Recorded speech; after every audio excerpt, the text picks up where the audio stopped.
G5 Classified, your one-stop shop for all things Group of 5 college football. Stepping up to the microphone are your hosts, Gabe Kuhn and Kyron Samuels. Now, let's talk some G5 football. Yes, sir. Episode 11 of G5 Classified is here and with you, Gabe Kuhn alongside Kyron Samuels. We have a good show planned for you. We'll get into the weekend slate. We'll talk about the G5, where we need to be check-in wise. We'll have some Boise State talk to get to. As far as guests are concerned, we're going to have Justin Fuente, my former coach. So Kyron's going to have to sit through me reminiscing on the old days back when we used to ball at the University of Memphis. But Kyron, what's happening, man? What's happening, man? We had another one. It was probably the least popular slate we've had in terms of the games and the marquee matchups, but it was still a rather eventful one. So I'm always excited to talk about it. Yep. So Tuesday was a decision night.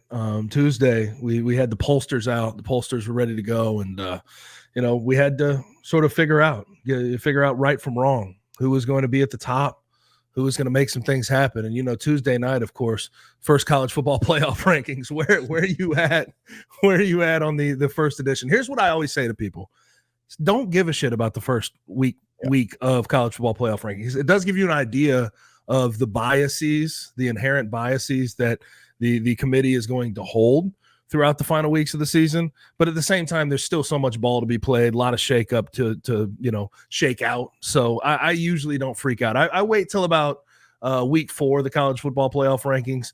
Then I start to worry about where people are placed. Yeah, overall, I think maybe the 25 teams that they got was correct.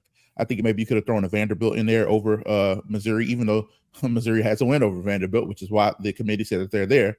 But I think Vanderbilt has a better quality of resume than Missouri at this point. But other than that, I think the 25 teams are probably correct. But where I had the problem was in the order of the 25 teams. Yes, of course. We'll talk about BYU first. BYU has, by the committee's definition now, and I hear a lot of people saying it's already really the Power 2 and the ACC and the Big 12 aren't power conferences anymore. But that's not how the rules are right now. The rules state that they're a Power 14. By your own rankings, you have 2 teams in the top 25 that they've beaten in Kansas State and SMU. Kansas State is ranked 19th, SMU is ranked 13th, and BYU's beaten both of those teams, and they're undefeated, yet they're behind teams like Indiana, Tennessee, Penn State, Texas. Texas doesn't have a top 50 win, FPI, in the Football Power Index that is a part of these rankings. Penn State's best win this season is USC. Tennessee does have an Alabama win, but Indiana, love them, but their best win is probably the Nebraska game, probably where they just beat those kids to death. All the teams in front of them up until Miami, and then to me, you can compare by BYU and Miami's resume by the definition of the committee, and BYU has a better resume than those guys. So I have a problem with BYU there, and I think that Georgia has a better overall resume than Ohio State, bar none, especially the way the College Football Playoff Commissioner Ward Manuel explained the process. He's basically given credit for Ohio State's best loss as opposed to Georgia's best win, going on the road and blowing out, not just beating them. They blew out Texas. The only time Texas had a little bit of momentum is when they threw the bottles on the field and got the ball back and did all. That was the only time that they had a little bit of momentum in that game. So by your own definition, Texas is better than the team that Ohio State beat, which is Penn State, ranked 6th. So I don't like the shuffle of the order, but like you said, I don't know why I'll get myself too worked up about it. It's the first week. It's the first ranking. Some teams are going to lose. Some teams are going to win. We'll figure it out. But I just don't like the disrespect for the Big 12. If you're going to have those teams ranked, respect them like that. And here's the thing, man. I think we need to reterm what eye test means because they throw that out there so willy-nilly. Eye test. I just thought they were a better team when I watch them. No, eye test is logo bias. That's what that is. Like, I'm serious. There's no other way to put it. Like, I got to be honest with you. Georgia, by the eye test, because that's what they claim, why Georgia gets in there at number 3. Like, Georgia has not looked good. I know they beat Texas. They handled business, but they lost to Alabama. And in these other games, 13-12 to Kentucky, win by 10 against Mississippi State. Looked like shit, by the way, we'll talk about in a little bit, against Florida this past weekend in the cocktail party. Like, I just look at all, and same with Texas. Like, eye test, your best wins against Vanderbilt by 3 on the road. Vanderbilt didn't even come into these rankings. Probably should have over a team like Mizzou. But at the same time, it's stop calling it eye test. Right. It's logo bias. We can be honest about it. We can talk about, maybe you could call it historical success instead of calling it eye test. You're giving these teams a leg up because of what is on their helmet. Now, I understand it's a money-making venture in the end of the day. That's what people need to understand about the college football playoff. It's a money-making venture. BYU as compared to a team like Penn State. You know what I mean? You're going to want Penn State in over a team like BYU. That's just how it works. If you're the committee and you want to make the most money, get the most TV ratings. But we need to call these things how they are. And when they say eye test, you got to understand what that means. That means they're looking at the logo, they're looking at the historical success, and they're giving them the benefit of the doubt. And I think the biggest problem that you pointed out, that's the biggest problem. BYU. You have a road win against SMU, number 13 team in the country. You have a 38-9 win against the number 19 team in the country in Kansas State. You probably have two of the best wins of anybody in the top 10. Yep. And you're undefeated. You have 0 losses, 0 blemishes. In a Power 4 conference now. Yes, in a Power 4 conference in the Big 12. You should be lifted up because of that. Yep. But it's basically they're telling you, okay, BYU has 4 games left, and maybe the Big 12 championship. If they lose any of them, they could drop out of the top 12. Yep. You know what I mean? That's what they're telling you right now. So that was definitely my biggest issue with the whole thing. Indiana, I think they're fair right there. I think it's somewhat fair. They haven't really played anybody, but I will say this: if eye test was truly eye test, exactly, they'd be higher than what are they 8? They'd be higher than 8. If eye test, they have the best point differential in the Big Ten right now. Yeah, over Ohio State, over everybody there, they have the best point differential. They beat the hell out of everybody. All year was the first quarter of the Michigan State game this past week. 8 weeks into the season before they trailed in the game. I mean, if we're talking about eye test, and again, this is not a G5 team. This is a team that's in a Power 5 conference. Power 4 conference now. I'm still getting used to it. Hasn't been the greatest schedule, but they're still in the Power 4 conference. They can only, if this were sitting here and this was Ole Miss with undefeated and they haven't played the strongest schedule up until this point, nobody would bat an eye if they were ranked top 5. So I do agree with you there. And it was funny. I was on the local radio today with my hometown radio, and he was like, well, I respect BYU's resume, but maybe they should be a top 4 ranked but only a 9 seed. He was trying to discredit them and saying they should switch that around and give them a lower seed in the playoffs because of the resume. And I just don't understand that, because by the committee's definition, they've beaten 2 of the top 19 teams in the country. 100%. It doesn't make sense. They're the only one in front of them. Only team in front of them that has 2 ranked wins is Oregon. So I don't see where the bias. Oh, I see where the bias comes in there, because it's just the helmet scout thing. You see BYU and don't think they're worthy of it, even though they have 2 of the best wins in the top 10. And this is where I think, I brought this up a couple of weeks ago, or maybe it was even last week.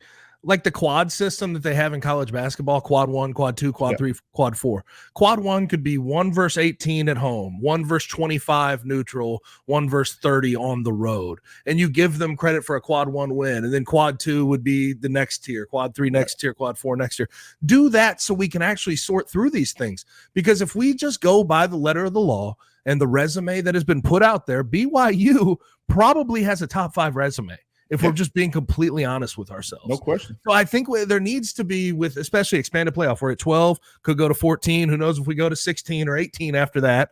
Again, I hope at some point it stops. Like, I think we're both in that same category. I'm tired of seeing, middling teams have 2 or 3 losses and still be considered for the college football playoff already. We're not even to the first 12-team playoff, and that bothers me. But I think we need to find a different way to organize this. We need to organize the resumes in a way that we can all understand, in a way that we can all sort of digest, because right now we don't have it. Yeah, we don't have it. And like I said, this team's, like you just said, in terms of if we're ranking by quads, right?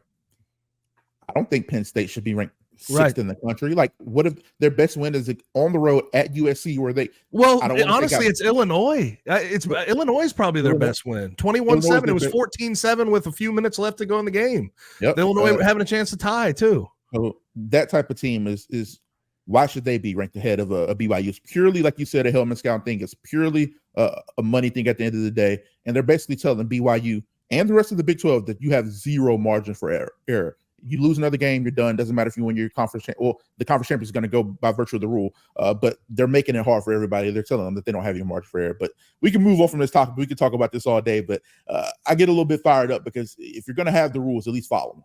Yeah. Now holler at me. You brought up Penn State. I'm glad I termed it the way I did last week, who's going to fall short, because that's what that game was. You had the pick six by Will Howard early. Penn State goes up 10-0. They have a chance to really add to their lead there in the second half. And there's a pick in the end zone when they're on the 3-yard line to Davis and Igbinosun. I believe I'm saying that correctly. But both those teams, it felt like they were trying to lose. But Ohio State pulls it out. James Franklin, he falls to 1-10 versus Ohio State and 1-13 against AP top 5 teams. Embarrassing. First of all, I just like the commentary at the end of the game. Right? I get they have to sauce it up for television and you're on TV and whatnot, but the commentary at the end of the game where they're like, the perception of Ohio State changed today. Ryan Day's got the monkey off his back. What the hell are y'all talking about? That was the same old Ohio State team that I saw. That was the same old Penn State team that I always see. I took nothing away from that game other than the fact that both of those teams could have lost by 10 points, or you could argue that both of those teams could have lost by 10 plus points and had a valid argument from both sides. It was a sloppy ball game. The only thing that I will say is at the end of the day, I will give Ohio State's run game some credit. They didn't run the ball great all day, but the last drive when they needed to run the clock out, get some first downs, even Chip Kelly having the faith in Will Howard and his ability in the run game, I will give them credit there. I thought that that's what won them the game ultimately. But at the end of the day, it was the game of missed opportunities, right? Will Howard going in before halftime, fumbles the ball, gets the ball back to Penn State. Then you get down there and Penn State throws the interception because they're throwing a fade ball to their wide receiver 3 and not their mutant tight end, who's the best, arguably the best tight end in the country. Every draft analyst thinks he's going to go in the top 20, top 25 of the draft. So you're throwing fade balls to that to your wide receiver 3 instead of that guy. You're sending your offensive lineman in motion. I know you did. They did it a couple times early in the season, but there's a difference between second quarter against West Virginia and then prime time, crunch time against Ohio State with college football playoff implications on the line. I thought they got entirely too cute at points. Penn State, that is. And it's just what you expect to come from them, right? Like you said, who's going to blow this game? Who's going to fall short? And it ends up being the team that ultimately falls short most of the time. I took nothing away from that game. I thought that the only thing that I really truly learned from that game is that Caleb Downs is every bit the player I thought he was, and probably then a little bit more, because I thought he was the difference in that ball game, as he's been the difference in the ball game for Ohio State most of the time. Same as the Nebraska game. He played phenomenally against Oregon as well. But I don't have anything else to say about the team. I'm tired of talking about those teams. I'm tired of talking about James Franklin falling short. He is who he is. He is what he is. They have plenty of talent. The talent is not the excuse, and we see that every year. He is what he is. Both teams were on fraud watch, and neither of them did anything for me to take them off of fraud watch. You know what I mean? And there's another guy in college football that he was on fraud watch. Now he was on, we said he's on fraud alert. Now he is on fraud warning. Carson Beck, bro, the last 5 games, 11 interceptions. Man. If you date that back 6 games, he has 10 touchdowns to 11 interceptions. And I know that they beat Florida 34-20. And you look at the final score and you're like, okay, he figured it out at the end. He made some things happen, but I'm tired of that. He has to string together 2 straight halves at some point this year for me to believe in this Georgia team to really run it. I still believe in their defense. I still think that's a good team. They're going to be terrifying by the time we get to the college football playoff, but they got to get there first.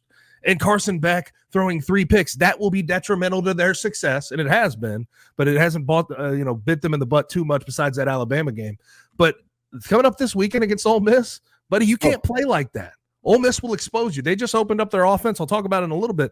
But, buddy, Carson Beck, figure something out. This was the guy who was supposed to be the number 1 draft pick in the 2025 NFL draft. The guy who undoubtedly, almost unanimously, was crowned as the number 1 quarterback prospect.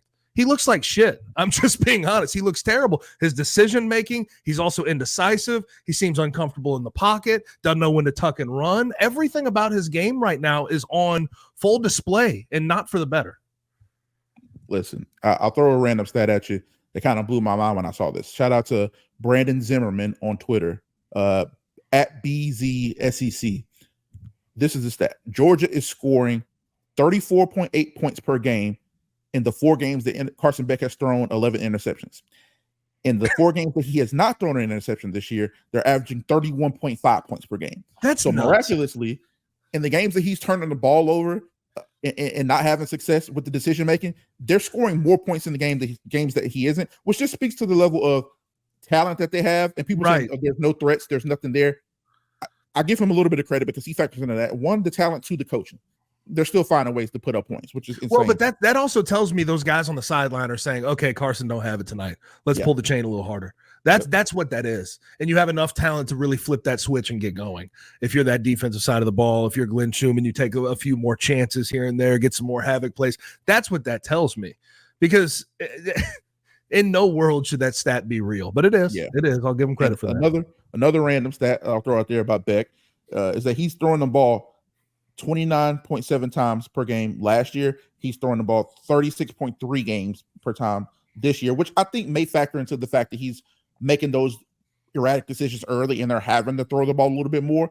But the fact that they're throwing the ball up to 7 more times a game per year averages out. It's going to be a lot over the course of a full season. And you look at a guy like Carson Beck, who was heralded for his decision making. He was heralded for his ability to process, get the ball out where it needs to be. Even though he had low amount of attempts in terms of deep balls and intermediate balls, they were very accurate and they were very consistent. This year has been the complete opposite. So it's almost inexplicable because the offense hasn't changed. It's still Mike Bobo. It's still the foundation. It's still the principle of the offense. They throw a lot of screens, a lot of quick game, a lot of stuff that's going to hit you over the middle of the field, and then the occasional deep ball. So the offense hasn't changed. The offensive line is, relatively intact. They still have, they got Jared Wilson and Tate Ratledge back. They look good. Etienne's back healthy. They were able to run the ball a little bit better in the second half. But, man, to me, like you said, nobody's going to want to play them in January. But something has to add up for Carson Beck because it's not making a lot of sense right now. And know what I've seen a lot of, like, whether it's Georgia fans or SEC fans try to explain it away. Well, he doesn't have Lad McConkey anymore. Brock Bowers in there, and we see how good those guys are in the NFL right now. Yep. Well, dude, he really still has a good offensive skill group. Yep. Let's stop that. Like, he's got 3 tight ends. He's got 3 tight ends that would start at other SEC programs. And I'm telling you that right now. Oscar Delp, Ben Urasek, Lawson Lucky can even play a little bit. Yep. Arian Smith can take the top off. You have London Humphreys who can be your underneath crosser guy. You have Dylan everything Bell. You could possibly need. Dylan Bell's I don't want to hear. I'm tired of hearing about, like, oh, well, his weapons. No, dude. You're at Georgia. You have more talent than everybody else. Yep. I don't care if it's not Brock Bowers or Lad McConkey. You can figure it out. And 11 interceptions in 5 games is just dreadful. There's nothing to excuse that. Yep. And I think people need to get to that point. Maybe they got to lean on that run game a little bit more. You have Travis Etienne, and you have what's the kid's name? The Frazier kid, Nate Frazier, the true freshman. You have the backs, man. You still have, I believe, Branson Robinson is back and healthy, and he's getting a little bit of reps. You have the horses, man, and they're still they're the number 3 team in the country. They're 7-1. Their only loss is on the road to Alabama. I mean, we can say all these things, but we know what we're looking at. We know that if you continue this, it's going to bite you when it matters the most. Yes, right? It's going to bite you in the SEC championship game or the first round of the playoffs, maybe even a national championship game. But eventually, it always catches up to you. And listen, I can sit here and I can give him one thing. He has a bad half. He does usually turn it around. Yes. He figures it out. But put together a full game. You're supposed to be this quarterback prospect sent from God to go to the New York Giants and make them better next year. You got to show that. You can't have a bad half followed by a good half when you make adjustments. You got to come out slinging. And it just, it does not look good. If Florida, by the way, if DJ Lagway stays in that game, good chance we are having a completely different conversation right now. Yep. And I know we're already bagging on him, but we're having a completely different conversation, even more negative if DJ Lagway was able to stay healthy, because that probably would have swung in Florida's direction hard. Yeah, I'm with you. I think that the funny thing to me is that we're so used to seeing Georgia just dominate and kick everybody's ass, right? But even when Lagway was in the game, it never got more than a 10-point deficit, and it was normally a 7-point deficit. So it's like the doomsday when I'm watching, like, who's a good, like the Chiefs. If the Chiefs go down 10 points, everybody's like, oh, what the hell's going on? When in reality, it's like they're still in striking distance. It's just not up to the standard we've used to seeing them play. And I think it starts with Carson Beck because the defense has been doing their job. That defense is still humming. It's still very good. But it goes back. I kind of want to tie it in, and then we'll move on because I don't want to stay too long on UGA. We're going to talk about them a million times. Yeah. But it goes back to my point about the college football playoff rankings, though. When you see teams that are tested like this, right? Georgia has the number 1 strength of schedule, the number 1 strength of record in the country. They are by far the most battle-tested team in the country. The next in the top 15 is Alabama at number 11. When you play this many teams that have these type of ability, like, you're not going to play a team in the Big Ten that has a DJ Lagway talent at quarterback. Right. Even the guy, what's the wide receiver? DK. That is he would be one of the better receivers in the Big Ten right away. You're playing these teams every week. You're playing a team, even a Mississippi State team that's coached by Jeff Lebby. They're not that great, but they have the talent and they have the coaching enough to make it a game if you're not playing at your very, very best. Yep. People kill Kirby for his speeches, right? Saying anybody can beat you any given week. Nobody believed us when we went to Texas. But I think he really believes that, and it shows up on the field every week, especially this season, because teams have played with them and shown that if they aren't playing up to their ability level, they will get beat. And I think that's going to benefit them over the long run more than these other teams. And by the way, we do need to pour one out for Aiden Warner, the backup that came in after DJ Lagway. That poor kid transfer from Yale, redshirt freshman. Holy God. He gave it a shot, man. I respect that kid. He looked bad. Oh God. Once he came in and like he threw his first pass, I said, oh, they're fucked. It's an impossible situation for that kid, man. I feel bad for him, but he went out swinging. I'll give him that, but he didn't have much chance. I was like, Billy Napier, man, he doesn't deserve this, but that's what the money is for. That's why they pay you millions and millions, because you have to deal with stuff like that. But that was a tough watch. All right, so Oklahoma State is 3-6. They're 0-6 in the Big 12. And Mike Gundy we know he's a character. Like, I don't have to tell anybody. If you've been following college football for the last 20 years, you know who Mike Gundy is. I'm a man, I'm 40. We remember all of his highlights and his lowlights. But they're 3-6. They just lost the game 42-21 to Arizona State, got absolutely hammered. And they're likely going to miss a bowl game. Their last 3 games of the year do not set up favorably for them because they, again, are 0-6 in the Big 12. But he was talking to the press this week, and he had a quote. He was sort of asked about, the criticism that he gets and how does he feel about said criticism. And he took an interesting route, to say the least. I don't really understand why he went after the broke people, but this is what he said. Quote, in most cases, the people who are negative and voicing their opinions are the same ones that can't pay their own bills. They're not taking care of themselves. They're not taking care of their own family, end quote. Well, what about the rich kids that go to your school that still go after? Why do you have to single out the broke? What about your highest paid coaching staff? That is one of the most highest paid coaching staffs in all of college football. You have $2 million coordinators. You're making multi-millions a year. You have one of the highest paid staffs in college football. Why are you going after the broke folks, man? What'd they do? Why you have to go after the people that are struggling to make ends meet? And also, here's where, like, I think the social awareness needs to come in. Oklahoma is one of the top 10 poorest states in America. Their poverty rate's like 15%, dude. Like, there's like 500,000 people in that state who live below the poverty line. Why you got to go after the broke folks, man? You're one of the you have a crazy contract. You have all your assistants are making crazy money. You have a lot of rich frat kids that go to that school. Why do you have to pick out the poor folks struggling to make ends meet and tell them that they're the worst? Y'all are bad fans. And I guarantee you, a good percentage of that base that we're talking about that are living at or below that line will pay their last dollar to go watch that team play. Right. Will donate $20 to the NIL program here and there when they can. Will show up to support the team whenever they can. So to me, that's just silly. And I hate the Notes app news dump as the election's going on, where you kind of throw it out there to say you said it, but nobody's paying attention. No one's paying attention to that shit. So you know what I mean? Just like Lincoln Riley making the quarterback switch the day before the election. It's like they're doing these dumps right before major events. So I don't even respect that. If you're going to give an apology, give a full apology. Say, I'm going to take accountability for this. I'm going to sit here and I'm going to say, hey, I was wrong. Let me take a step back. But you threw a Notes app apology out there while the election's going on. Nobody cares, bro. Yeah, dude.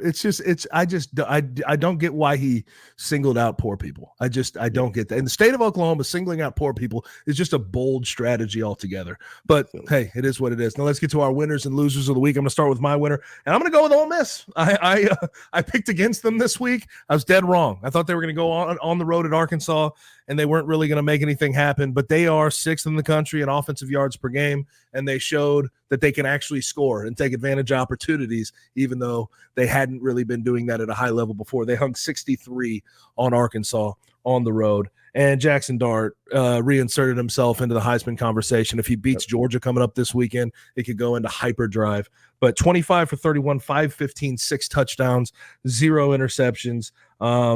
Jordan Watkins was phenomenal. 8 catches, 254 yards, 5 of those touchdowns. I mean, he's got so many weapons. They were airing the ball out down the sideline, taking advantage of everything Arkansas's secondary did not have. And I was very impressed. I was impressed with the performance. And that was the one game so far this year where I do have to give Lane Kiffin a whole lot of credit. He had the right plan. He trusted Jackson Dart to go execute it. And by God, did they execute it. Yeah, before I get into mine, I got to give them a lot of credit because statistically they have the best defense in the country right now. I mean, they're playing as good as anybody, and they're finally kind of catching up to that offensively. So I'm going to give them a ton of credit. Like you said, the Heisman race, to me, which we'll talk about with my winner, is a lot more open than people would like to believe. So, Ole Miss, I'm sorry to cut you off. Ole Miss, 6th in opponent yards per game. Or no, 6th in not opponent yards per game. They're top 35 in opponent yards per game. They're 6th, I believe, in scoring defense so far this year. So that defense is going. I will just say this because I don't know how much we're going to get into it. I am very curious about this weekend and how this game goes at home, fever pitch, basically play-in game for Ole Miss against Georgia. With Carson Beck looking like he has, this has a little bit of a formula, but I think I've learned a little bit from the past. Like, you know, your body will tell you one thing, your brain tells you another with that type of matchup. I think we'll save it because we're going to talk about that a little bit later. But I'll get into my winner, and my winner for this week is Dylan Gabriel, man, going on the road at Michigan, who people all know it's not the same team they were last season, but they're still a very good defense. They're still one of the best defense in terms of scoring defense, protecting, their scoring advantage, right? They've had to play well above and beyond their talent level, especially with the guys that they lost and some of the guys that lost to injury, like safety Rod Moore, who's out the injury, Will Johnson, who a lot of people believe is the number one corner, was out with injury, but they're still a very talented defense, right? They still have Kenneth Grant, Mason Graham, and those guys on the interior, Jason Behrman, those guys. So they have talent. And if you listen to the broadcast by the third quarter, and he did make some clutch throws now, but you had Brad and Gary up there saying he's going to be a top 20 draft pick.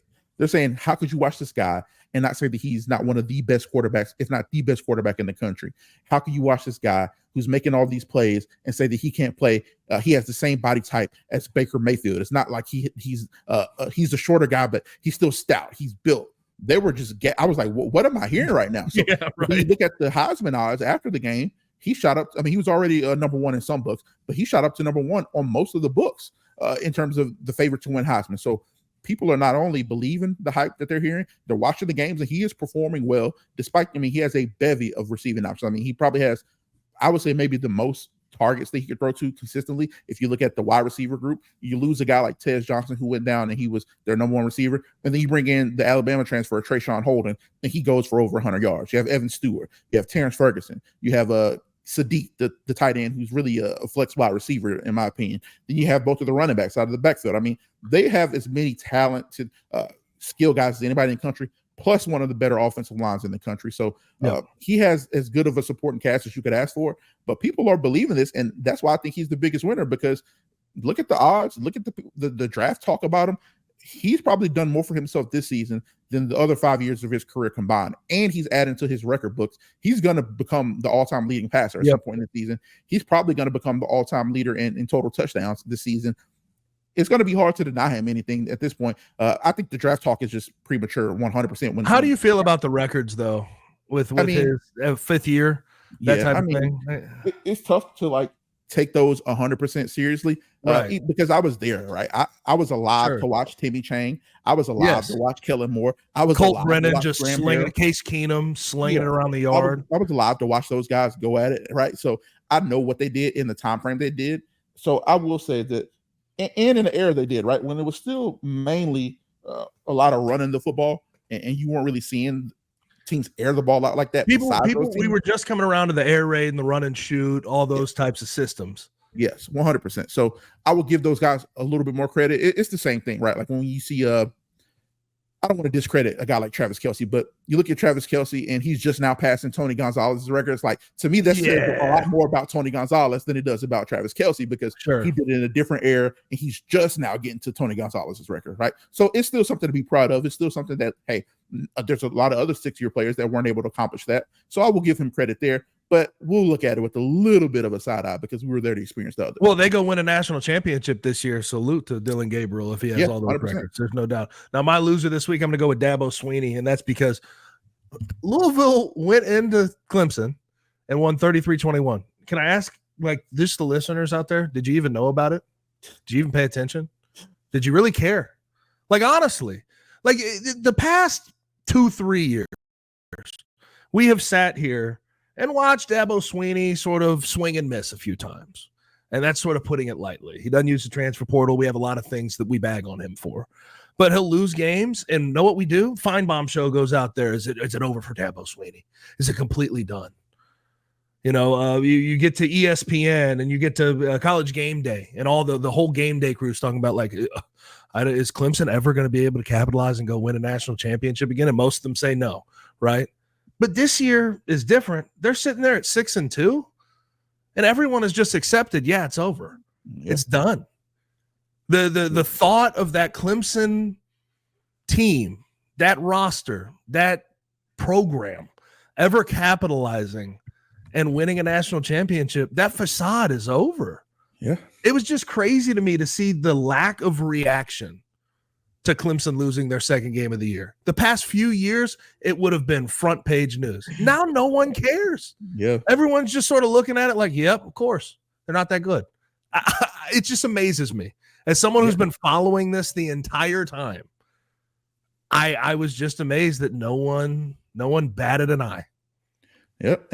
And that's what you said, right? It's not surprising. Everybody's seen this coming. Everybody said, hey, he has to adapt. He has to add guys in the transfer portal. He has to take a step back from being so involved with the offense. I know that he's not a play caller, but it's still Dabo Swinney's imprint all over that offense. So why go get a guy like a Garrett Riley if you're not going to let him truly run his system, right? Everybody scapegoated DJ Uyagale. Well, they left, and the offense hasn't looked any better than it looked when he was running. They're actually taking a step back statistically. So these things aren't surprising, and we all saw it coming, especially the offensive line, right?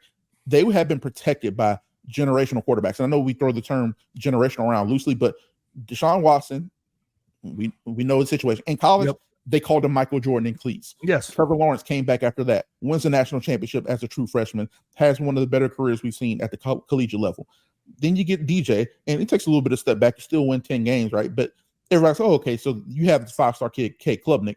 Then he comes in the next year, and he's a solid quarterback, good quarterback.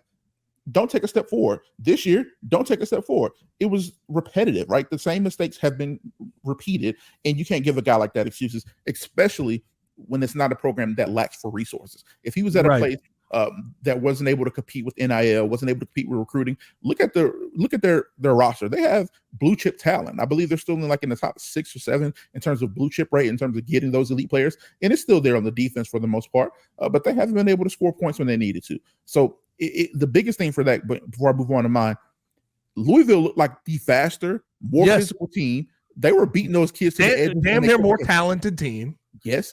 Ja'Cory Brooks, they had nothing for Ja'Cory Brooks. They had nothing for those guys. So it comes down to that. We've seen them play 2 very good teams this year, and a Georgia team and a Louisville team. They got smoked both games. So they aren't able to compete with the best. And you know what the real sad part about this is? They still have an outside chance of winning the ACC, being a playoff team because of this 12-team system. So that's college football now. And like you said, we've all seen this coming, and this kind of ties into my loser, which is Florida State. Florida State is 1-8. Florida State lost to a 4-4 North Carolina team at home, 35-11. They gave up 500 total yards of offense, 289 yards on the ground. North Carolina ran the ball 55 times and averaged 5.3 yards per rush. That is embarrassing top to bottom, and nobody heard a peep. This is on a week, like I said at the beginning of the show, where we didn't have a ton of marquee games. Florida Georgia was probably the biggest game of the week, and that game was over 230.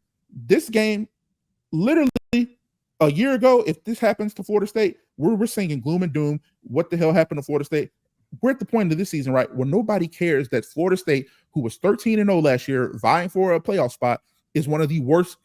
They have a case to be the worst Power 4 football team in college football this season, legitimately. And the worst thing about it, there's no end in sight. They gave Norvell an extension last year off the Alabama deal. I believe Sark re-up, Norvell re-up. Lanning was already under contract, so they didn't have to really do much for him. But it was a lot of talk about those 3 guys being the guy to replace Nick Saban in Alabama. So think about that for Mike Norvell. You go from being in talks to replace Nick Saban, having a 13-0 football team at the end of last regular season, winning the ACC title, And then you lose to Georgia 63-6. That was embarrassing. I don't care what anybody says. That performance, regardless of who was on the field, was utterly embarrassing. And then all offseason, all we heard was Florida State will be back. Right. They're going to be fine. D-line, best in the country. They got 4 Alabama transfers, and those guys are going to go in there and dominate. They got Malik Benson and Roydell Williams and Earl Little, and add those guys to the young guys they have coming back. And we're going to see them on the main stage again in a weak ACC. And they're sitting here 1-8. Think about they're losing recruits left and right. CJ Wiley committed to Georgia today, who was a former Florida State commit. They're losing their recruits. I mean, watching this shit, would you go there? Hell no. I'd be avoiding it like the plague. I mean, also, if I showed up right now, have you seen what their stadium looks like every Saturday? Terrible, man. Oh my God. Terrible. It's unrecognizable. They're the biggest losers. It's insane. It's one thing to have it's one thing to have a down year. It's another thing to have a down year with that type of hype coming in. They're saying you have the best D-line in the country. It's gonna be a redemption year. 12-team playoff to give you a little bit of grace if you do slip up a game or two. And you're sitting here at 1-8 with no end in sight. That's the biggest thing that makes them a loser to me, is that there's no end in sight for this. And here's the thing. They have 3 games left. At Notre Dame, they're going to get slaughtered. It won't even be close. They're going to get killed. You'll probably beat Charleston Southern, sure. But then you're going to get waxed by Florida. Florida is a better football team than you. I don't care who's playing quarterback even. Throw my guy Aiden Warner in there. He'll probably beat you. Yeah. It's just you're going to finish 2-10. I got to ask you this honestly, because I've been really trying to figure this out. And I know, like, he built good faith, 13-0 regular season, win the ACC title, even with a backup quarterback. Can you realistically keep him if you're Florida State? And this is my former coach. I still believe in him as a coach. Still think he's a fine coach. Oh, yeah. But do you keep him? Can you? 2-10 at Florida State. Can you realistically keep him? Especially when you put it into consideration, like, Willie Taggart. Yeah, he would be 7-5, 6-6, and it was like no chance. He's gone immediately. First chance we get an opportunity, we're kicking him to the curb. Like, can you realistically keep a dude at Florida State University with how big that brand is, with how much it's become over the years in the football ranks? Can you keep someone who goes 2-10? This is why I say they're the biggest loser, because there's no end in sight, because they don't really have a choice. You just extended the guy. Well, he has one of the biggest buyouts in the country. I think you have to bring him back for one more season at minimum. But they have to. I don't know Florida State's financial situation, but they've been the ones trying to get out of the ACC so they can bolster it, so they can secure their future. I don't know if they have the type of resources to compete. They haven't done a ton of facility upgrades. If you talk to people in the program, this was a Jimbo era mistake, right? Where they haven't upgraded their facilities. They haven't done a ton of stuff like that. I could be misquoted here, so we can go double check that. But that was a big topic. They're lacking behind a little bit. In terms of upgrading, in terms of adding stuff, in terms of their staff. Look at their recruiting. There's no reason Florida State and the state of Florida should be as poor recruiting high school kids as they are. You are arguably the most talent-rich state in the country for high school football players. You shouldn't be a portal-reliant team. And then you look at it this year, a lot of teams, we'll use Ole Miss as an example. They've done a very good job retooling in the portal. We use Colorado as an example. They've identified great talent. They're done great in the portal. He missed this year, man. Yeah. All these transfers. He missed bad, though. Like, he missed bad, man. That's what's crazy. Like, you can miss and go 6-6. People scapegoated DJ again, right? I said that again, for DJ Uyagale. I tweeted it out when I watched him play without him. I was like, everybody loves to scapegoat that kid. And I will say he was not great. Let's make no mistakes about that. Look what they got now. But look what they got now. That seems much worse without him. Much worse without him. So I think they have to bring him back because of the financial situation, but man, that is why they're the biggest loser right now. Yeah, no, that's one of my former coaches who's absolutely going through it. We're going to talk to one of the coach that brought me to the University of Memphis, so another former coach, but he's not going through it. It seems like he's living life right now. Justin Fuente joins next.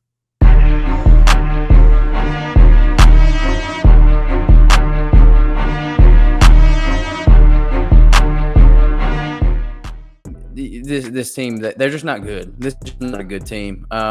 We've kind of tiptoed around it the last couple of weeks and been like, well, they're taking the foot off the gas. They're being conservative. Yada yada yada. They're just not a good football team. I mean, but we called down. We saw this coming. Yes, from a mile and a half away.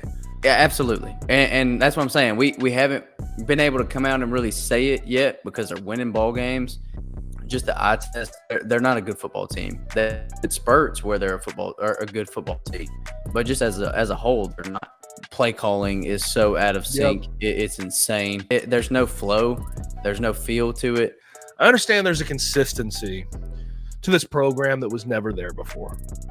I feel like there's people out there that are almost afraid to ask for more, to demand more, to realize that there's more for this program to accomplish. Tune in to On the Bluff with Christian Fowler and Gabe Kuhn every Tuesday at 12 p.m. on the Bluff City Media YouTube channel. Jalen Wells is for real good.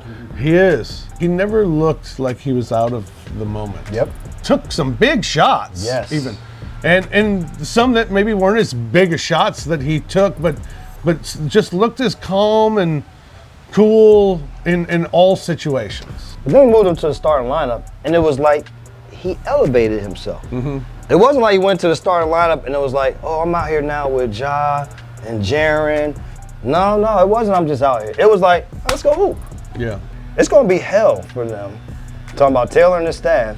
When Gigi comes back, when Vince comes back, when Luke comes back, when Marcus comes back, when Dez comes back, what do you do with Jalen? This is not, sometimes it's like, well, these guys are placeholders until our guys get back. No placeholder. You're going to have to figure out how do we continue to work him into this rotation. Tune in to the Night Court Podcast with your hosts, Rob Fisher and Brevin Knight, on the Bluff City Media YouTube channel.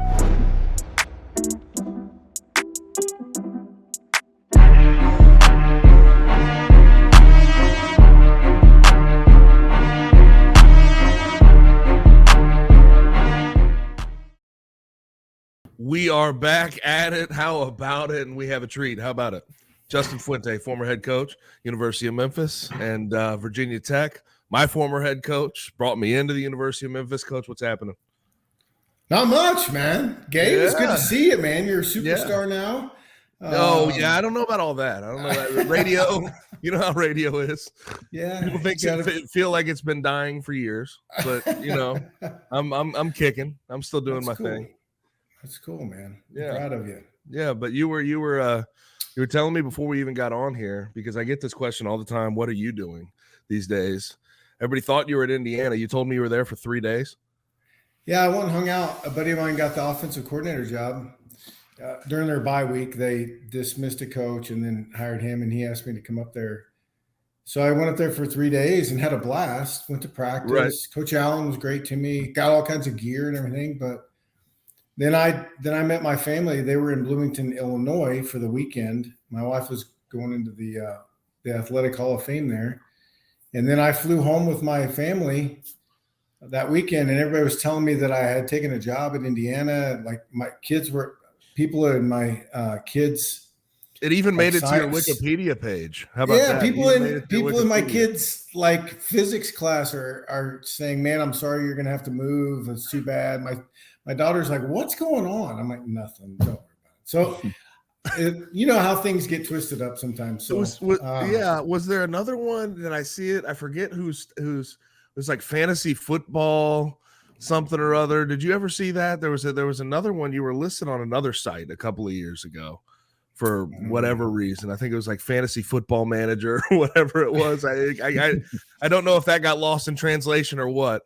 Yeah, I don't know. I have been flying pretty far under the radar deliberately and enjoying it. Yeah. I am first and foremost a volleyball dad. So we have 3 kids in club volleyball, which is insane. It's particularly insane in the North Dallas area, but I enjoy and I'm very grateful that I get to go watch my kids play sports because I missed so much of it when I was coaching. Yep. Ton of success, right, over the course of your career. You're 69-54 as a head coach.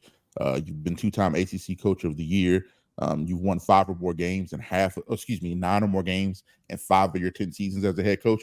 What do you kind of attribute that success to? 1, and 2, are you kind of itching to get back in the game? I know you just talked about being able to spend more time with your family, and that's beautiful. And buyouts are beautiful. I mean, I know it sucks to be fired or whatnot, but you get the money that comes with that. Do you have the itch to get back into it and kind of get back into that grind? Well, I would say first and foremost, whenever I've been surrounded with really good people, and that's coaches, and that's players, and that's administration, we've won. It's not a one-person gig. I mean, it just takes so many people. You have to have great, talented players that will buy into what you're trying to accomplish. You have to have support. You have to have great coaches. So whenever I've done a good job as the guy in charge of surrounding myself with those types of players and people, then we have won. That's the secret. Right. Am I itching to get back in? I'm not itching to go be a head coach right now. It doesn't appear to be very fun to me from the outside. Like, I'm okay with a lot of the things that are happening in college football. Like, I'm not going to be the old guy standing out there yelling at the clouds, telling kids to get off my lawn because they shouldn't be getting paid. I'm okay with all of that, but we have no structure at all right now. And I think that's to the detriment of everybody. I do believe we can have our cake and eat it too. And I think that in the long run, we'll get our arms wrapped around this thing. But I do miss a lot of it. Like, there's a lot of being around young people, of being a part of a team, of that singular focus that I had every single day of what we were trying to get accomplished. I missed that part of it, but I don't miss that lifestyle. Right. It takes so much energy and so much of your time that ultimately your family pays a pretty large price. And I've had several opportunities to get back in. It hasn't been the right time for me. It's been time for my kids' activities to be more important than mine. And so that's kind of how I've gone. But I'm starting to try and figure out if there are ways, or starting to realize that there are ways for me to scratch that itch a little bit without having to devote my entire life to it. So I'm doing some leadership work and some things outside that I really, really enjoy, that are kind of helping me get through the parts that I miss of coaching. Yeah. Now you're still plugged in.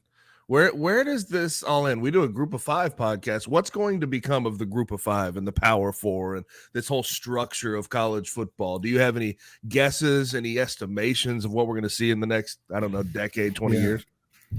Well, I have guesses. I do not have inside knowledge. Sure. I mean, I talk to people, I talk to coaches, not so much during the season because they're super busy, but in the off season occasionally.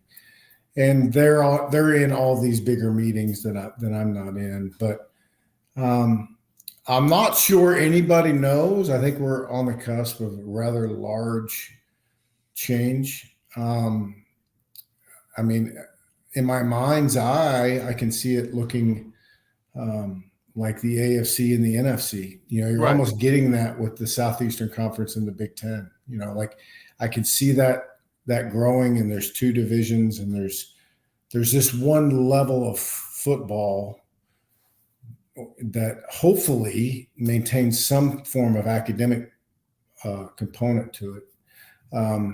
That is huge money, like we have now. And then there's going to be another group that is not, and maybe that looks more like college football, how we used to know it, and this big group of you say the SEC and the Big Ten, but this big kind of conglomerate that's not the NFL, but it's not college football as we know it, looks a little bit different. I don't know. I really wish we could take a sledgehammer to the whole thing and just draw this up, decide who's in and who's out. Right.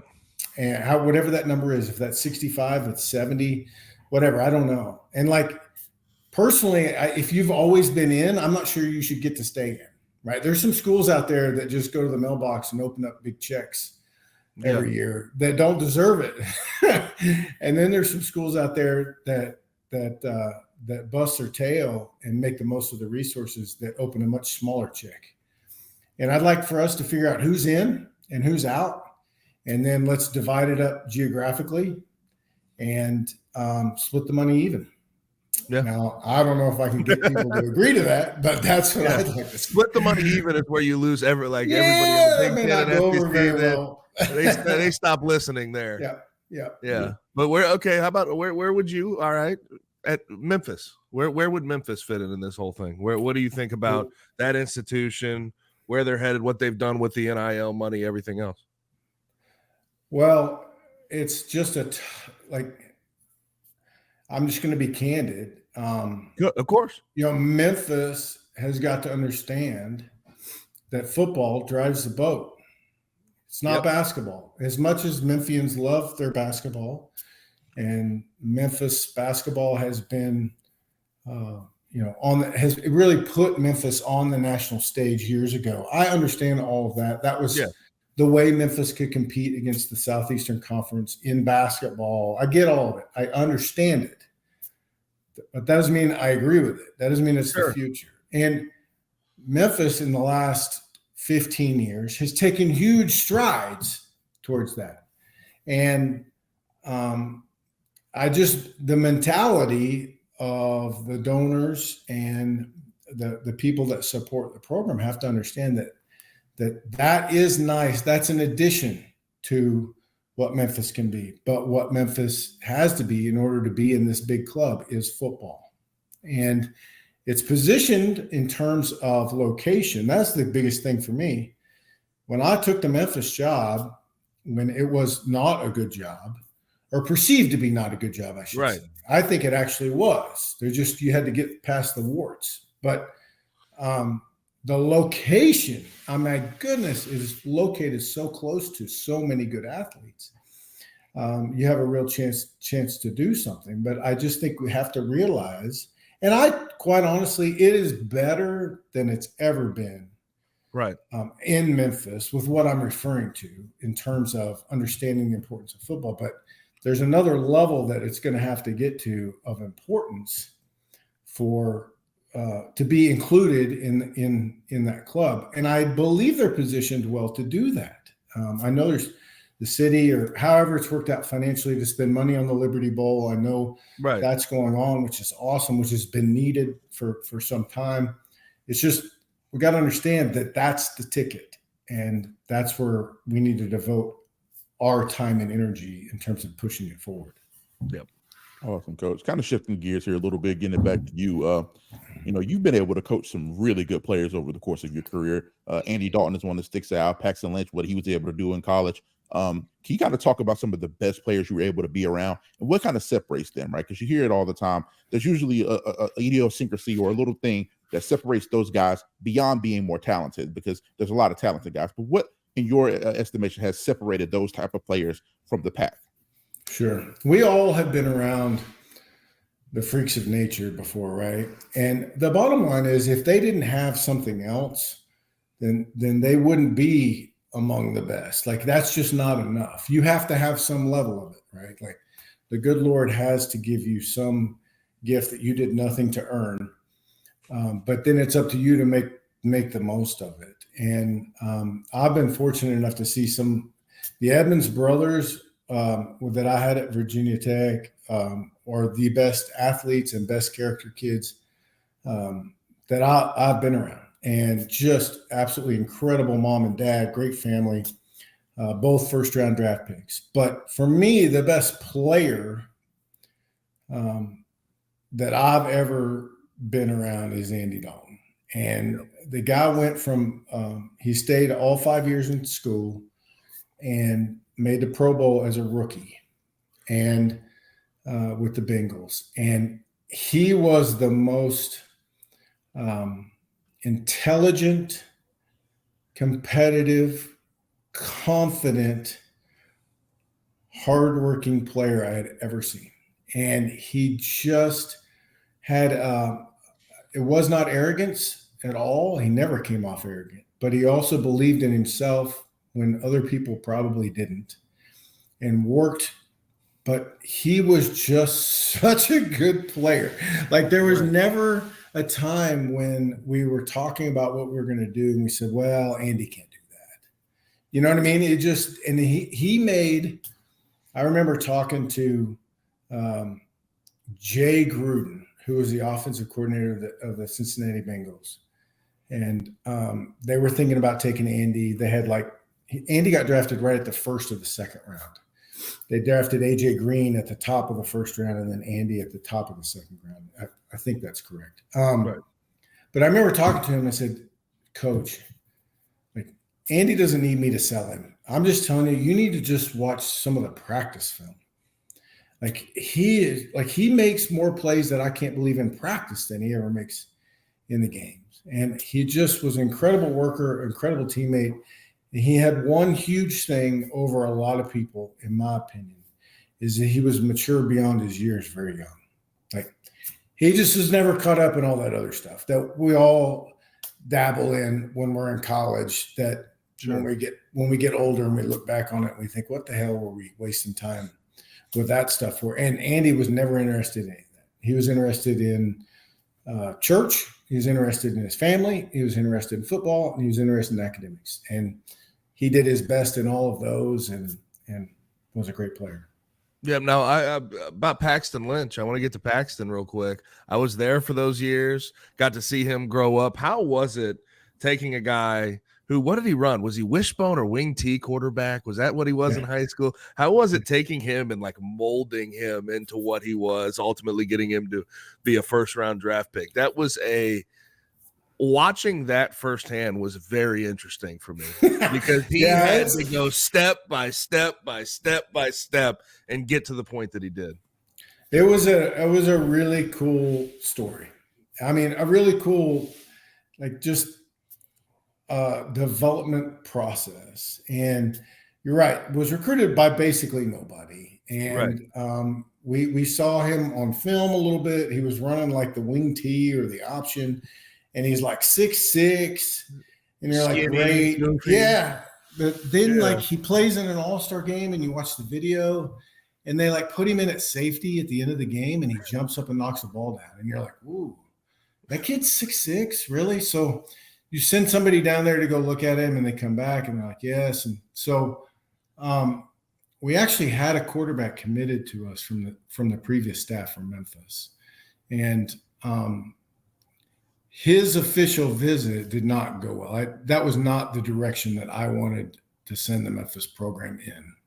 I'm sure that kid went off and did great things. I have no idea, but it wasn't it didn't fit. And, Gabe, you know what I was like on the practice field. It wasn't going to work. So, so I'm like, let's bring this kid in. So we bring Paxton in. He seems like a great kid. We offer him a scholarship. He commits. Well, one of my rules was we're never going to offer a quarterback without seeing him throw. We want to at least see him throw. It's very hard, in my opinion, to see on film if a guy can throw the ball. Well, we didn't have time or luxury to do any of that. So what I remember the most was when they came in the summertime. Of course, we're not allowed to be out there with workouts and stuff in the summer, but the first day they were going to throw, there's a big window in the cardio part of the weight room. And all the offensive coaches, we can't go out there and coach and we're not really supposed to hang out and watch, but by God, Paxton's going to throw the ball today. I want to see him throw the ball with my own eyes for the first time. And I remember all of us pressed up against the window, and the first 5 balls he throws, everybody was just giving each other high fives and feeling good that because we didn't know, he might have thrown the first 5 into the dirt, not been able to throw it 10 feet, but he threw it really well and we all felt much better. And then it was just a learning experience. We had his freshman year, we had a really big staff meeting in the middle of the year discussing whether we should pull his red shirt and start to play him. And quite honestly, I voted to not play him. Yeah. And Daryl Dickey, who's a seasoned veteran on our staff, voted not to play him. And me and Daryl's votes outweighed everybody else's. So we decided not to play him. And he never played his last year anyway, so maybe we should have played him. I don't know, but I was pretty conscientious of him, just wanting to make sure we didn't put him in situations that weren't good early in his career. I wanted us to be better around him, when we finally did, if he ended up being the guy. Yep. Yeah. And then that redshirt freshman year, obviously, bro. Yeah, he struggled. And then, honestly, I mean, everybody knows the story of people coming in, you know, the leadership council coming in, trying to get him replaced. And he said, hell no, we have to think about the future of the program, that type of thing. So I always found that whole story and the saga and just being there to watch it very interesting. Yeah, I shut that shit down pretty quick. I know. Yeah. You had Al Bond, Bobby McCain, all them guys walking up into your office. You said, hell no, absolutely not. But he did struggle, and it was just, some of it was him and some of it wasn't him. You know what I mean? Like some of it was we weren't good enough around him. But like, he wasn't repeating mistakes. You know what I mean? Like, you could see it. And all this, you know, I tell people this, not all the time because people don't ask me about it all the time. But when I first got to Memphis, we won 4 games and they gave me a contract extension. We won 4 games. I'm the only coach in the history of the world to get a contract extension after winning only 4 games. Nice. Right. Well, the second year, I benched the starting quarterback and played Paxton. And we moved to the, I think it was called the Big East. The makings of the American Conference. And we only win 3 games. Well, now I'm the biggest moron in the history of football. So I went from like, this guy won 4 games with this really big bag of bolts. Let's give him an extension, to now he only won 3 games and benched the quarterbacks. He's a moron. So we had a little pressure on us the third year to get things up and running. It worked out. It did. Awesome. It did. We had such an awesome group, man. Such a great group of, like, I don't know if it would have happened like that nowadays. Like, I think some of those kids would have, most of those kids probably would have quit. And I know Kai's probably going to have some questions as well, but I did want to get this out of you. Like, your recruiting philosophy at that time, obviously, like, coaches have to completely change it this day and age. You have to you have to turn around a program so fast that I got to go to the transfer portal to go find guys that can fill in the cracks that have experience. But then what was the recruiting process like compared to now? What were you looking for? How were you going about it compared to what you would have to do if you were in the game now? Well, first of all, I told our coaches, like when we got there, I said, like, we cannot lose a kid to academics. You have to stay on top of your kids' academics. And in 4 years, we never did. But my point was, we're going to lose plenty of kids because I'm gonna make them do things a certain way. And if they don't want to do that, and I'm not going to put up with a B. Like, you want to be a bum, then you can go be a bum somewhere else. So I said, we'll have attrition that way. We can't have it that way and through academics. And then I said, like, listen, I didn't know this at the start, but we had a great nucleus of really, really high character, tough, competitive kids. The Charles Harrises, the Terry Reddens, you know, like, I didn't know this at the time. From the old looking staff. back on it, they were ball players and they were tough and they wanted to stay and they wanted to win. Bobby McCain. But like, we cannot bring a turd in here. Like, we can't. Like, we'll never survive the ups and downs that we're about to go through if we bring in, and we did a couple of them, and I was upset because but they didn't last. And so my philosophy is, we have to bring, they don't have to be angels, they don't have to be in the front row of the church choir. Okay. Like, I still need them to be badasses on Saturdays, but I need some guys in here with some character and some backbone. And I'd like for them to be good players, but they don't have to be all Americans. You know what I mean? Like, they need to be competent football players that are good kids that want to be here. And that's how we started. We recruited a junior college and got very lucky because, first of all, James Shebest had recruited Mississippi Junior College and knew everybody's in junior college for a reason. Not all those reasons are bad. Some of them are good reasons. But he could navigate all that stuff and get the kids that we were, like the Tank Jakes, the really good players that really wanted to play football, that football was important to. And a lot of those kids were they didn't know that we didn't have it nice at Memphis. They just knew it was better than Jones.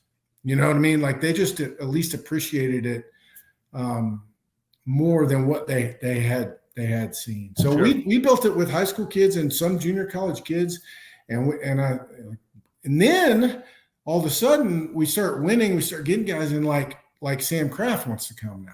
Yeah. Well, Sam's a great kid and a talented player, could go anywhere he wants. Well, then Tony Pollard wants to come. Yep. You're like, well, hell, this is awesome. Like we made this place attractive enough that some of the local kids that could have gone other places decided they would stay home. Yep. Awesome. Well, last question from me, Coach. It's kind of, reading up on you and knowing your history because, I've been in tune with the game a lot. Your offense at face value, you can kind of say it has a lot of air raid principles, right? But you've always established the run, always had good balance. And there's a lot of pro concepts in terms of the route concepts that you like to throw. I mean, there's a ton of like backside daggers, there's a ton of skinnies and stuff like that. How did you kind of find your niche as a schematic coach and know what you wanted to run? How did that start? How did it evolve over the time? And what would you kind of run now? Would you have to tweak anything now to kind of stay current with the times, or how do you feel about that?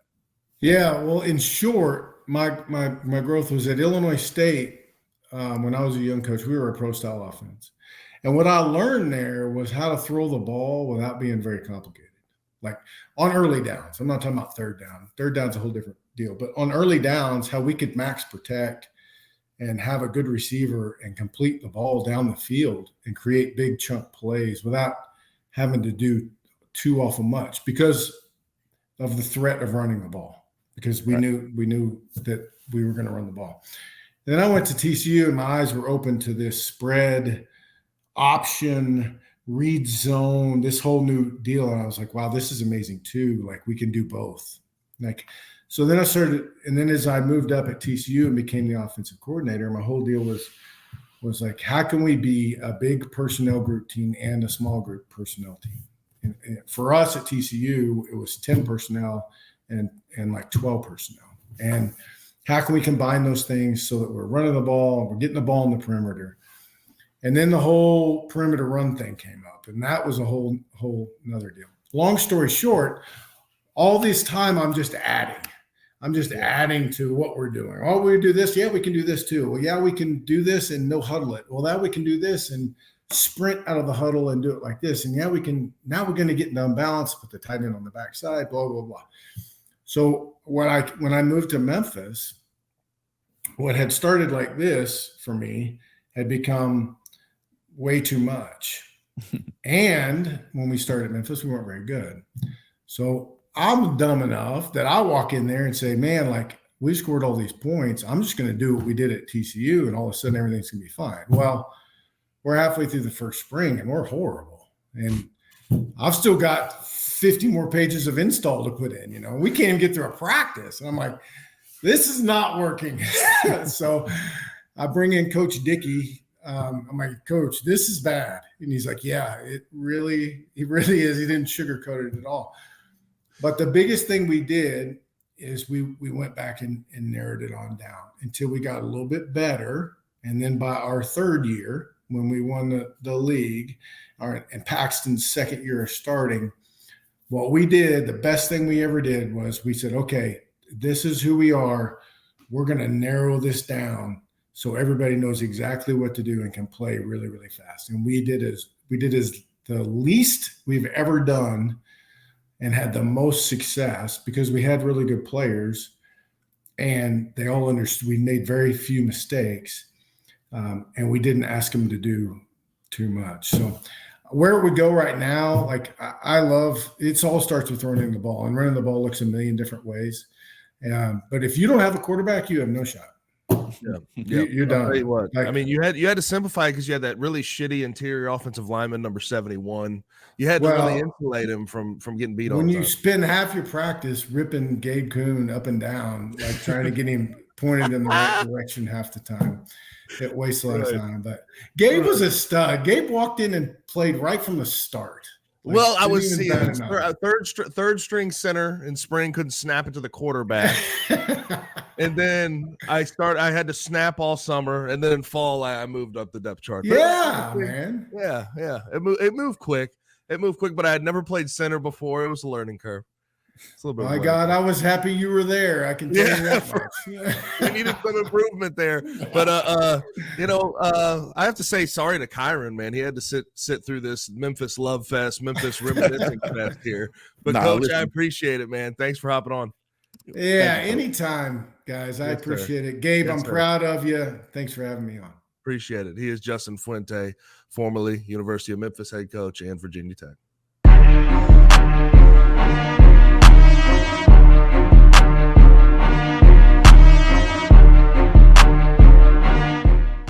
I'm excited for what the Grizzlies can be. As you mentioned, you guys are dealing with a lot of injuries, but that's kind of what excites you because you've seen a lot of guys like make a name for themselves. I think Jalen Wells has been like, I'm just like wowed by him. I think it was a guy that I didn't know much about. And so kind of seeing him like come into this like fold and like being a starter. And like, I think you're going to have to answer a lot of hard questions, especially healthy again. When you have so many guys that you can like plug and play like that makes it where it's like, oh, this team could be really good. And Zach Edey, I know from being a Grizzlies fan in Memphis, like the big has always been, that puzzle piece that we've been trying to figure out what it's like, and will Zach Edey as a rookie be good? Seeing him play last night, it was like, especially when you think about like we were undersized, but how Zach Edey as a rookie can like dominate that area, and seeing connection and the chemistry that he already has with Ja Morant is, to me, that excites me for like what is to come. Tune in to The Anthony Sane Show, Wednesdays and Fridays at 12 p.m. weekly on the Bluff City Media YouTube channel.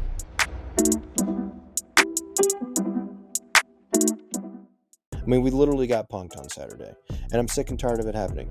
You were picked to be the conference champion, and now we're literally not even going to sniff a conference championship appearance.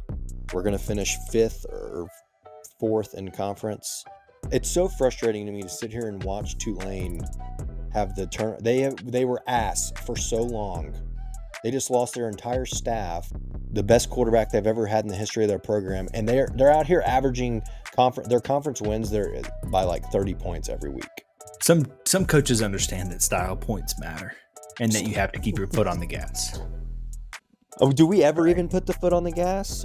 I feel like we're just idling the whole time. Like, we've got the car started and we revved the engine a couple times, but we're never going forward until it's like towards the end of the race. We're like, oh shit, we were supposed to be actually driving this whole time. Tune in to Tigers Untapped with TJ Willis and Trey Lasley every Wednesday at 3 p.m. on the Bluff City Media YouTube channel.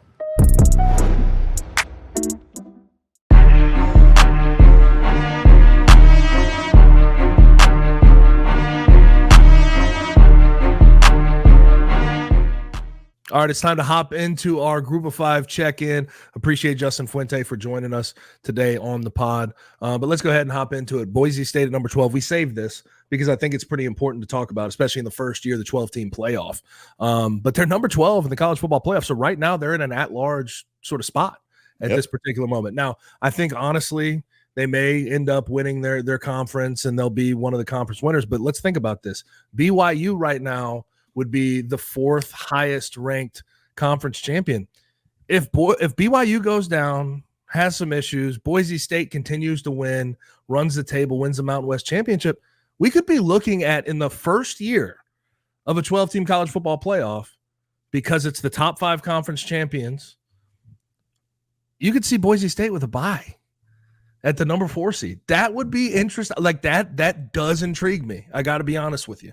Yeah, and it'd be well earned, in my opinion. They have played a tough enough schedule. It's not the most grueling, right? But they've went toe-to-toe with what everybody deems as the number 1 team in the country. And a lot of people, myself included, believe they left about 10 points on the field at minimum in that game and should have won that game. So they beat UNLV, who is going to be a top 25 team, in my opinion. I think they will probably win out and get to 10 wins, and that's going to be great on their resume.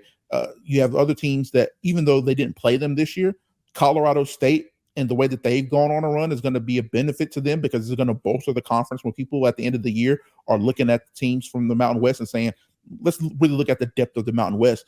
A Colorado State team getting to 9 wins will probably be very beneficial for them. So I think it's great that Boise State's in there, and I think they've earned it. They have what a lot of people believe is going to be one of the 3 candidates for finalists of Heisman and Ashton Jeanty, who's going to give them a chance against everybody, even if he doesn't have the 200-yard game, because his gravity is so real. You have to account for them, and it's going to open up the passing game like it has in recent weeks. So well deserved, in my opinion, and I think they're making the most of their opportunity. And when they're not playing those elite teams, they're leaving no doubt, and that's what you have to do. Much like Indiana's done so far, you have to dominate the teams that you're supposed to dominate. And Boise State's done that, and the committee has reacted appropriately, in my opinion, with their ranking. Now, here's the thing. I thought UNLV and Boise State were going to be on a crash course in the Mountain West Championship. You already sort of mentioned it. I mean, Colorado State has been rolling. They're undefeated in the Mountain West. They have Wyoming at Fresno State. Watch the Fresno State game on the road. That could be where they fall. But then they have Utah State. If they go 3-0, Boise State has a really easy Mountain West Championship game to potentially get through. I know that Colorado State's going to be riding high, have a lot of confidence, and they still have some talent like Torrey Horton, Braden Fowler, Nicolosi. They're solid players, but Boise State's the better team. And to your point, like the last 2 weeks, I have been impressed with MACtion, man. I got to say, against San Diego State, I know that it was still a really big game for Ashton Genty, 31 carries, 149 yards, 2 tugs. But MACtion, 24 for 32, 307, 4 touchdowns, didn't make a mistake with the ball. He only has 2 interceptions all year.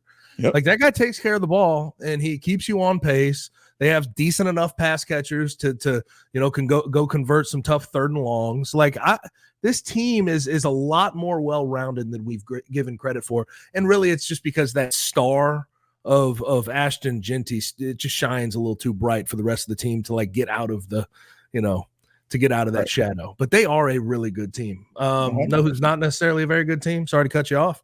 My Tigers, brother. I don't know what to tell you. I've been talking about it all year. You try to flip that switch. Sometimes the lights ain't gonna come on. And they played UTSA this past weekend. They end up losing, and I thought rather embarrassingly, 44-36. They had a 24-14 lead in the first half.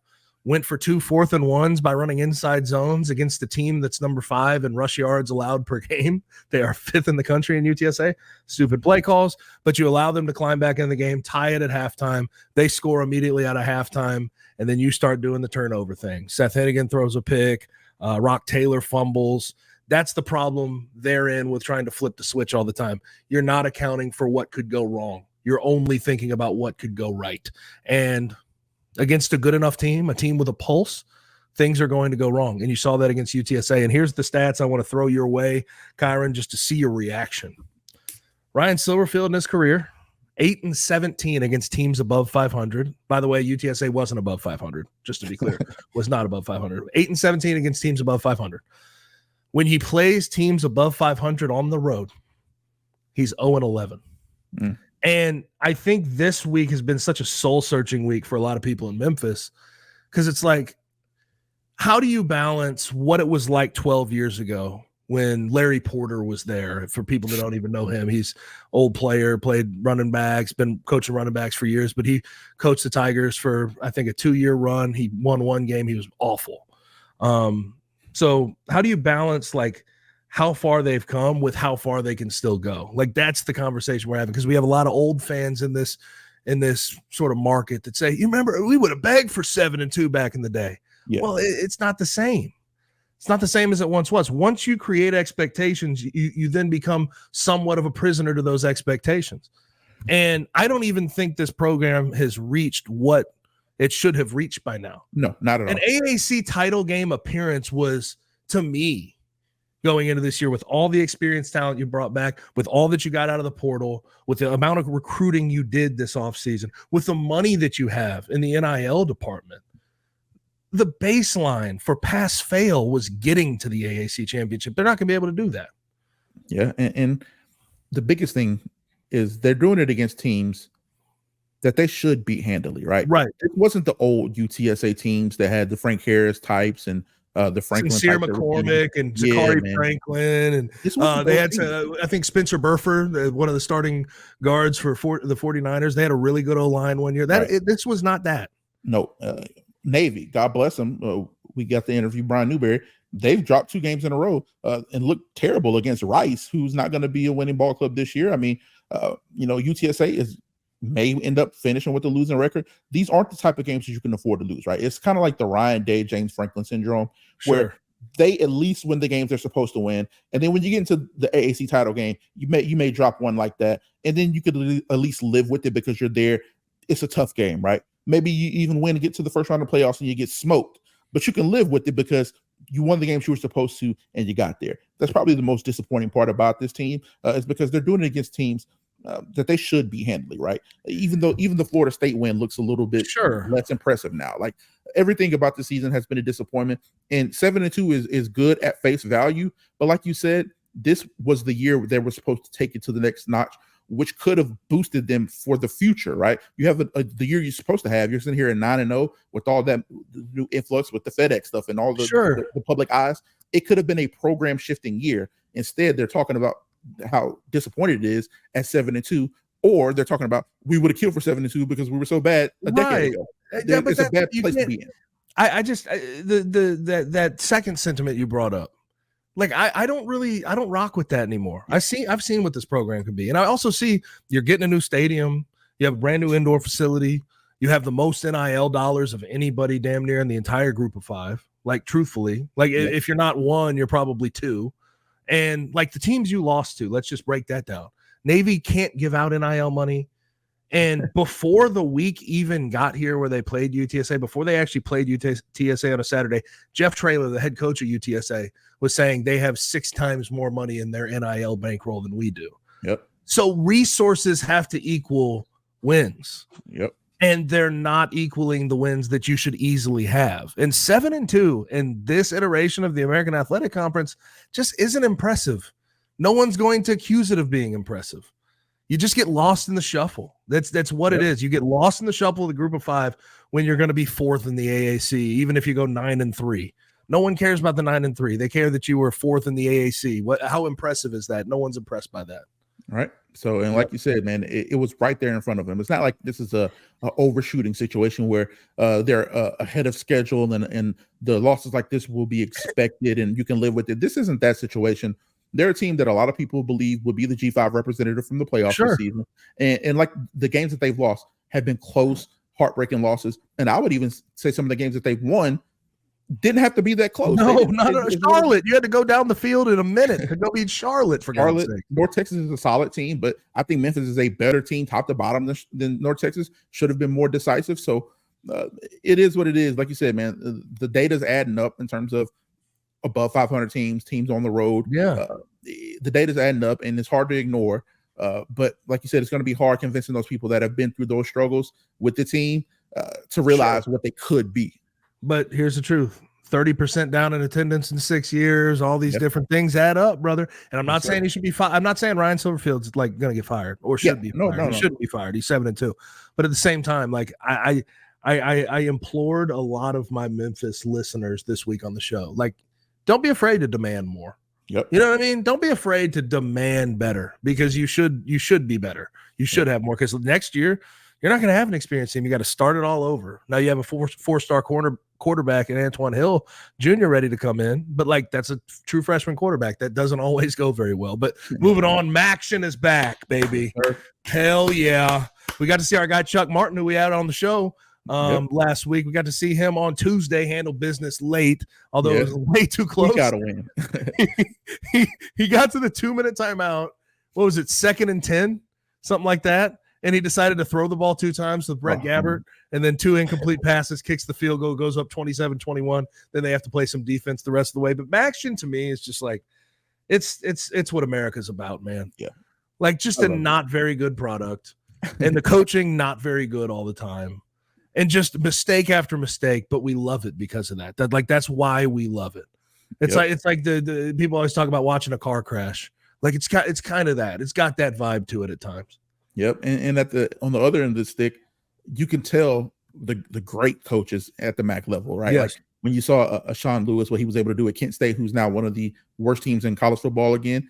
You look at even a guy like Chuck Martin, right, who they struggled opening up 0-3 against that tougher schedule, but they got in a conference play, and you can see the difference. Even though last night was some questionable decisions, you could see the difference in the separation. But we all love it, man. There's going to be a game in a week or two that's going to be snowed out. It's going to be hard to even watch where the ball is at. It is going to come down to a field goal. It'll be like a 6-3 game in the fourth quarter, and then they'll reel off 4 touchdowns back to back. that's what MACtion gives us. It's great, especially on a Tuesday and a Wednesday. So I'm excited for the rest of the MAC and see how it goes. Even a team like NIU right now that's winning 42-28 against Western Michigan, right? Notre Dame, and then they're 1-3 in conference. That's what I'm saying. It's hilarious to see how capable they are, yet incapable against the actual opponents they're going to play in conference. It makes no sense. Like, you beat Notre Dame on the road, and you can't even handle business against Toledo or Ball State. Like, come on, it doesn't add up. Doesn't add up, but everybody loves MACtion. Now, our G5 game of the week, let's go with number 25. Army came in at number 25 in the college football playoff poll. Shout out to Army. But they are -6 on the road against North Texas. I think Army should handle business in this game. I think defensively they're good enough. Offensively, Bryson Daly is one of the best quarterbacks in the country. Obviously not throwing the ball, but he has run the ball crazy. He's accounted for so many touchdowns so far this year. And North Texas, we've seen their defense. They gave up 52 to Memphis. They've given up a lot of points so far this year. I think 66 to Texas Tech. So I think it's going to come down to Army. How do they fare against North Texas's offense, which can be very explosive at times? If they limit explosive plays, make North Texas sustain drives, I think this could be an ass whooping, but we'll see what happens. Yeah, I agree with you right there. I think that's perfect analysis of the situation, and I trust Army to make the least amount of mistakes. I think they'll protect the football, be efficient when they have the ball scoring. They're good enough on defense, I believe. I think they'll make it a short ball game. They're going to bleed that clock, make sure they're going to be efficient. I think they'll win this ball game. So it is a team in North Texas that can score some points. They can make you pay if you make those mistakes, but I trust Army to make the least amount of mistakes in that game. And we'll be talking about them here with the Notre Dame game coming up. If they can get past this game, we have to start talking about them realistically in the playoff picture, because they could be there and win a conference championship. And I forgot to mention the other part that makes the Tigers loss so bad to UTSA. Navy, sort of the heir apparent there, ended up losing to Rice 24-10. Yep. And I don't know if they, like, Navy lost a little bit of steam because of that Notre Dame loss, but I don't know. It felt like they carried over some of their nastiness into that Rice game, but we'll see what happens going forward. Now let's get to our picks. I'll go ahead and start with my lock. I'm going to go South Carolina minus the 3.5 on the road against Vanderbilt. They're coming off the 44-20 win at home against A&M. I'm going to have to see Vandy go ahead and stop this run. I think South Carolina is going to be able to contain Diego Pavia. If you've been looking at that Vandy offense, they haven't been scoring a lot of points. Yeah. So I think they're really going to have trouble with this front seven of South Carolina, Kyle Kennard, Dylan Stewart, all those guys. So I think South Carolina can really run away with this game, but we'll see how it goes. You're going to be on the road. It can get sleepy there in Nashville. So, maybe it stays around a 7-point spread by the end of the whole thing, but I think South Carolina can cover the 3.5. I like that. I think Vanderbilt is a team that is probably earning a little bit of respect nationwide, but it is going to be a tougher matchup for them than most people realize. Maybe not because of the South Carolina performance last week, but the line indicates people see them as a slight favorite. But I wouldn't be surprised if Vandy wins that game. But plus 3.5, I like that. Take that. And my lock would be Boston College and Syracuse going over 53.5. If you just watch these two teams play, they're going to score a ton of points. They don't have great defenses. I like 53.5. Maybe halfway through the third quarter. I think it's going to be a high-scoring ball game, and I think this is one of the safer picks of the week. Yeah, Kyle McCord, that a kid. Is it? Where's he at? Where's he at in our passing yards meter in the country? Still around top 3, top 5? He shook back last week. I mean, they were down, and he came back and threw 3 touchdowns in that game and threw for a bunch of yards. He's got to be up there in terms of passing touchdowns and passing yards. So, all right, now to our shocks. This is a true shock. And listen, my mind is telling me absolutely don't fucking do it. Like, my mind's like, dude, don't be an idiot. I know Georgia hasn't looked good, but don't be stupid, because this is the type of game where everybody's going to hype up Ole Miss, and here comes Georgia to just keep everything, have everything come crashing down. But I'm going to go Ole Miss plus 3.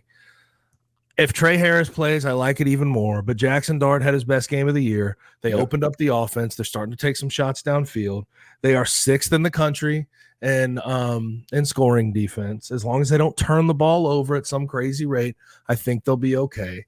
The one worry I have about Ole Miss is Georgia's D-line just eviscerating their offensive line. That is my concern. But no, it is funny, though. I don't know if you've been paying attention to this every week, but have you gotten a look at the Lane Kiffin injury reports this year? He's hilarious. He's hilarious. He put 26 guys on this week, and 18 of which were either probable or questionable. he just tries to confuse people. Or I get the sense he doesn't like doing the injury reports. He likes the way it used to be, but with betting and everything, you sort of have to go that direction with the SEC. Yeah, on paper, I like this pick a lot, right? But in my brain, just says, dude, don't fall for it. Kirby is the type of coach that lives for these type of scenarios. You look at the Texas game as perfect example. Going on the road, I think, gives teams a little bit more focus. I know that's probably like a shock to people that because home field advantage is very real. I don't want to discredit that, but Kirby is the coach he is for a reason. Glenn Schumann and those guys are the coaches they are for a reason. They live for opportunities like this, the big stage. You don't have to get your players up for it. You know they're going to be juiced up to play. I'm going to go with Kirby. I mean, you don't have to keep convincing me. All right, I made a pick I don't like. All right, I made a pick I don't like. I don't need the other side. Okay, I know the other side. Everyone knows the other side. All right, you're just raining on my parade. I made a pick I don't like. Let's leave it at that. What do you got? My pick is actually Colorado, Texas Tech under 62.5. I think this is going to be a lower. Oh, you went under? Yeah, I think it's going to be actually under. So I think this is a game that people have been watching Colorado's defense. They're a defense that is pretty damn good, especially in the second half. They're a team that's only given up 56 points in the second half all season long. They're averaging under 7 points scored per game this season in the second half. So if they don't come out, Texas Tech that is, and have a nice lead at halftime or early in that third quarter, it may be tough sledding for them because Colorado's a team that's very opportunistic. They're a team that likes to take the ball away from other teams. And I think that the balance that their offense is having now, they aren't just having those customary explosive 1, 2, 3 play drives. They're sustaining drives now. They're bleeding clock. They've learned how to manage the situation, and they've been able to run the ball a little bit. So I think this will be a little bit lower scoring than most people realize. So my shock of the week is that this is going to be under 62.5 total points. Yeah, and I'm going to go with my final bonus pick. I'm going to take Pitt minus 7.5 versus Virginia. They're going to be at home in this game. Really like that part of it. Virginia just got waxed by North Carolina not too long ago, 41-14. And here's the thing. Eli Holstein played really badly against SMU this past weekend, and they got absolutely killed. But, Pat Narduzzi came out this week. They asked him, are you going to switch the quarterback position? He goes, why would I switch? We've lost one ball as my starter. Eli Holstein's been fine. I trust him going forward. Obviously what SMU did, they gave him a lot of cover 3 when he hadn't seen it all year, and he just made some uncharacteristic mistakes with something he hadn't seen. Get to the film room, handle business. I think he'll be okay. This Virginia team's just not very good. I don't trust them very much. When you look at so far this year, Pitt is the top 25 scoring offense with around 38, 39 points per game. Yep. Virginia has not been a very good defense. They gave up 41 to North Carolina. They're on a 3-game losing skid. I like Pitt minus 7.5, especially at home, to just take off with this thing. Right. I like that pick, man. And now that I'm reading it, right, I probably should have switched my shock and my bonus and put this as the shock and put the Colorado as the bonus. But I think Florida State plus 26.5, simply because of the law of averages, right? If Notre Dame is as good as they have portrayed the last couple of weeks, this might get out of hand relatively early and it'll be a blowout. But I think they've had a little bit of a struggle against average teams or below average teams where they've let them hang around a little bit. This might be a game where you get an uncustomary Riley Leonard turnover. He's been protecting the ball beautifully the last 6 or 7 games. Only has 1 turnover post NIU game. So I think he's been playing a lot better. If that continues, this could be a blowout. But I just kind of see, hey, this might be one of those games where they're sleepwalking a little bit, don't really respect Florida State, and they're still talented enough to where they can keep it close enough and not get beat by more than 30 points. So I like this Florida State plus 26.5. I was thinking about this, and obviously, it goes against what I think about Florida State, but I could totally see Notre Dame getting like a 14-point lead and just running for 4 yards to carry the rest of the game. That's the way I see this game going. Just something very, very meh, something like 35-7, something like that. Final score. I like that. I like that. That's where my brain is too. For sure. All right, Kai, where do they find you? You know where to find me, man. Find me on Twitter at Kyron Samuels, X, whatever you call it these days, and I'll have everything else. I just posted a couple stuff about Caleb Williams, actually, but through my USC coverage, if you're in the NFL type stuff at all. USC's in a bye week, and they just made the quarterback transition covering that. Did some Oregon stuff. They're getting ready to play Maryland this week, which should be a pretty convincing game. But Maryland has a receiver in Ty Felton, who is second in the country in receiving yards, leads the Big Ten in receiving yards. Can give them some fit. So wrote about that. So check me out there. Be on Gabe's show tomorrow. Yes, sir. Like, share, subscribe, all that good stuff. And we'll see you next week. Thank you guys for listening as always. Yes, sir. 92.9 ESPN, 4 to 7, Monday through Friday. You know where to find me. 929ESPN.com. Follow me on X at G_Coon71. But appreciate you guys listening. Go like, subscribe. Go to bluffcitymedia.co. Check out all the podcasts, all the articles there. But we'll holler at you next week. Thank you for listening to this episode of G5 Classified. If you enjoyed this episode, leave a rating and a review wherever you download your podcasts. To watch this episode, head over to the Bluff City Media YouTube channel.